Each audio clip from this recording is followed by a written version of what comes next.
What's happening, YouTube? Jonathan Pariente, the Education 10 here, coming at you guys with another video. I want to ask you guys to please continue to check and subscribe to my channel for more YouTube videos.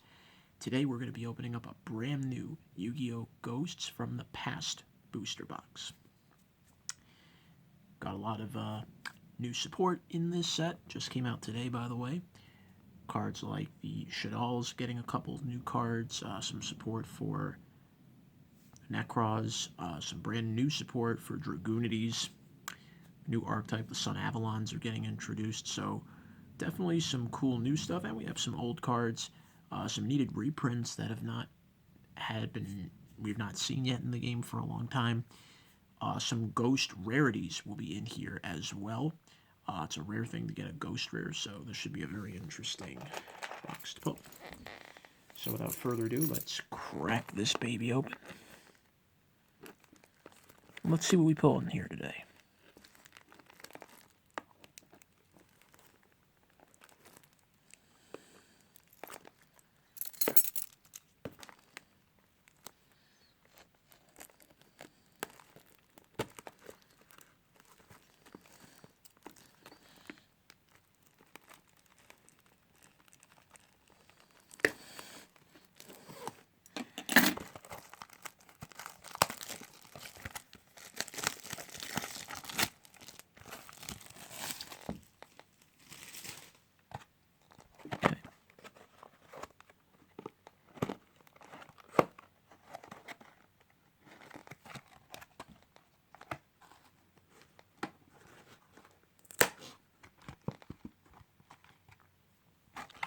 Very nice little box, actually, when you look at it. This is going to contain a total of 3 packs containing 5 cards per pack.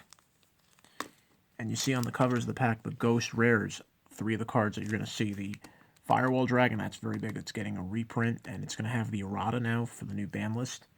Dark Magician, and also we have the BLS Soldier of Chaos, the Link Monster, that's getting a well-earned reprint as well.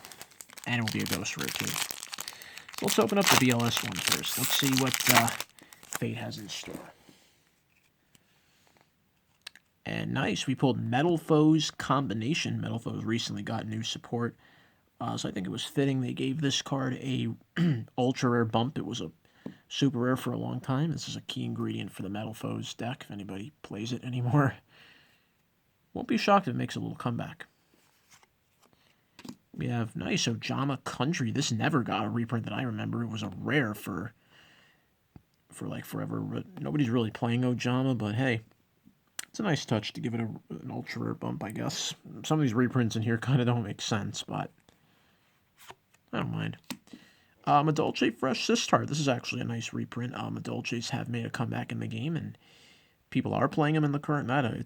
It's a deck that, you know, really an underrated deck. Sistar is a very big key ingredient to an end board, and it just protects your Madolche spell and traps, so that's very, very handy. And it's nice. It got a good reprint. It was a super rare at one point, so now it becomes ultra. Nice. We got Mask Change 2. This card was used. What's great about this card is you never were limited to just heroes with this card. So you could have taken, I think I'd seen people do this, like where they would make you'd make like a Dark Law from a non-hero, and it just was insane. You could just do a lot of cool things with this card. So I think this is nice. It got a reprint. It was a common for a long time. And nice. All right, so our last card is our first Sun Avalon card. It is Sun Avalon Dryatrentia Y. Oh, Dryatrentia. Oh, jeez. Hard to pronounce that. So this is an interesting monster. This is a Link 4. It's a plant monster. No attack. You need 2+ Link monsters to make it. If this card is Link summoned, you can add 1 Sun Avalon spell or trap from your deck to your hand. This card cannot be destroyed by your opponent's card effects and cannot be targeted for attacks, but does not prevent your opponent from attacking directly. Once per turn, you contribute 1 Link monster this card points to. Destroy any number of cards your opponent controls up to that monster's Link rating. Wow. we do have Link 6s in the game, so you could possibly, if your opponent has a full board, you could blow up 6 monsters. Yikes. And it's got perfect arrows, an up and then 3 arrows pointing down, left, right, and down. So basically, it's got Saryuja's arrows. Pretty sweet card. Alright, let's look at the next. Let's go to the second pack. Everything in here is all ultras, so there's no surprise rarities that other than the ghost rares, that we should know about. Nice, we got Dark Requiem Xyz Dragon. This was a very, very expensively hard card to pull at one point. This card's always treated as Dark Rebellion. This is a pretty nasty end card that usually people end the game with, and it can do multiple negates, which is just insane. Usually you'll see Phantom Knights, like Phantom Knight decks, using this card. It's really, really strong. Okay. Nice, we got Cosmo Tin Can.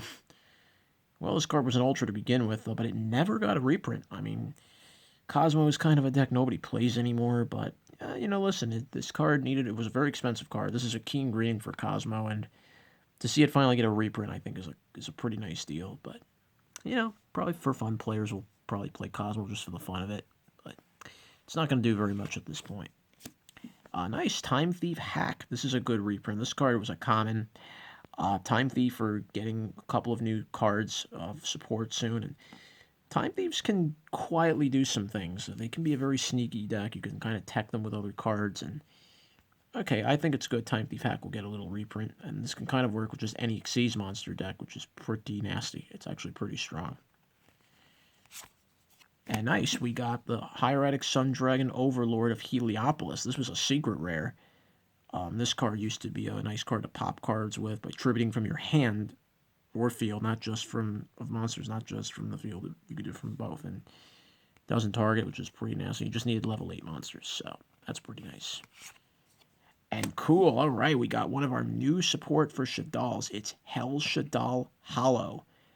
This is a pretty powerful looking monster, 2,900 attack and defense. I don't think any Shaddall has had attack points this high, a regular Shaddall that was not a fusion monster. Flip effect, you can target one face-up monster your opponent controls, and you send a Shaddall with its same attribute from your extra deck to the graveyard, and if you do, banish that monster. So now how really sick this is? I mean, so now if you have Rest Shaddall Incarnation who can just flip this up, and if your opponent can't even attack into this, and it's usually going to be very hard to attack into because it's a very high-powered card, you can just send Construct for free if you're playing Eldritch. Just banish Eldritch so it never comes back. And then you can just do a whole lot of shenanigans. It's just insane. And then it has its regular effect when it's sent to the graveyard by a card effect. You can send cards from the top of your deck to the graveyard equal to the number of different original attributes among the monsters on the field. So you can at least mill up to 3 cards, and if any of them are Shaddolls, you get free effects off of them as well. I think this is a very underrated Shaddall card. I think it's going to see some play in the current meta for Shaddall. This card is nasty, actually. Now for the final pack. Let's see what we pull. Can we end it on a high note? And nice, we got one of the new support cards for Hieretics. It's Hieratic Seal of Banishment. You tribute one Hieratic monster, then target one card your opponent controls, banish that target. So you know how really deadly this can be used right now? I mean, you can use this with the Hieratic Link monster, even though it can tribute itself on its own. But basically, you can tribute another card, you can bounce a card, and then you can chain banishment, and then you get the Hieratic Seal of Spheres and get an extra monster there, and you can get an extra pop. I mean, that's just disgusting. So you have the seal that can bounce cards, and now you have an extra punch card which can banish. That's broken. Wow. Got Arcbrave Dragon. This was an old structure deck card. This card, though, had been running up in price. I'm amazed this card never got a reprint. But it's good. It's a nice little card for, like, Blue Eyes or whatever. People that kind of play those old school decks. I think it's a nice little thing for them. Metal Foes Orichalc. This is a nice reprint. This was a common.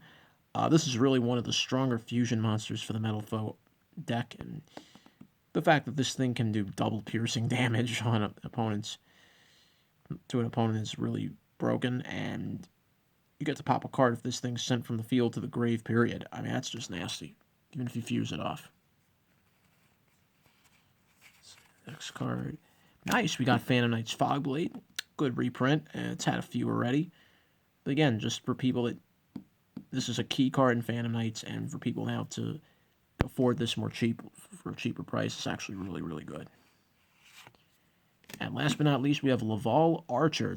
Also, Lavals are getting new support in the deck. They got some new monsters.